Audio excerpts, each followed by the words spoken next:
విశాఖ నగరంలో క్షుద్ర పూజల కలకలం రేపుతున్నాయి. విశాఖ పశ్చిమ నియోజకవర్గంలోని ఎయిర్పోర్ట్ పోలీస్ స్టేషన్ పరిధిలో ఈ క్షుద్ర పూజలు గురువారం అర్ధరాత్రి వెలుగులోకి వచ్చాయి. గత 5 రోజులుగా ఇక్కడ క్షుద్ర పూజలు జరుగుతున్నట్టు స్థానికులు చెబుతున్నారు. అయితే ఇవి ఎవరు చేశారు, ఎందుకు చేశారు అన్న విషయాలు ఇంకా తెలియరాలేదు. మొన్న అతను వచ్చాడండి, ఇలాగే అందరం వస్తే పోలీసులు ఫోన్ చేస్తే అంతవరకు పూజలు చేశాడు. తర్వాత పోలీసులు వచ్చేసరికి మాయమైపోయాడు. బండి లేడు, మనిషి లేడు.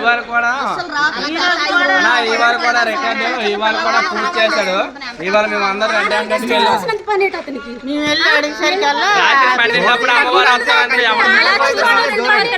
వానికి సర్దుకొని వచ్చి మళ్ళీ మనం డోర్ పడగానే వచ్చాడు. అప్పుడే మన డోర్ పడగానే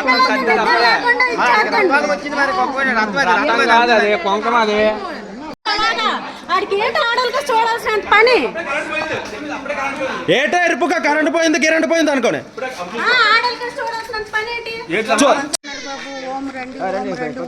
అంటున్నాడు. అంటుంటే ఒకసారి చూసాం, గడ్డి వచ్చింది, పొట్టు గడ్డి వచ్చింది.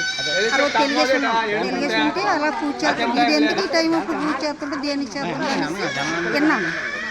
అలాగే ఇన్న తర్వాత లాస్ట్లో అన్నాడు ఓం రండి, ఓం రండి, ఓం రండి అంది. అమ్మవారిని అయితే ఓం రండి అని పిలుస్తారు. సరే అని ఇంకా ఆ రోజు నుండి అలా చూస్తూనే ఉన్నాను. ఆ రోజు నుండి అలా చేస్తూనే ఉన్నాడు. రాత్రి 12 మాకు. మీరు ఎన్ని రోజుల నుంచి వస్తున్నారండి? 5 రోజులు 5 రోజుల నుంచి చూస్తున్నామండి. 5 రోజుల నుంచి పూజలు చేస్తూ ఉన్నారా? పూజలు చేస్తూనే ఉన్నారండి. చిన్నపిల్లలతో ఉన్నామండి మేము. ఏమేమి పూజలు చేస్తున్నారు? పూజ చేయగానే స్టార్ట్ చేస్తాను. ఇంకా లైట్లు ఆపేసి ఇంకా పూజ స్టార్ట్ చేస్తాడు. మెల్లి మెల్లి చేసి తర్వాత రేజ్ పెంచుతున్నాడు వాయిస్. అందరంతా అడలేకపోతాండ్రు, భయపడిపోతాండ్రు. చూడు అలా అడిగితే తిరిగి రివర్స్ అయిపోతాండ్రు.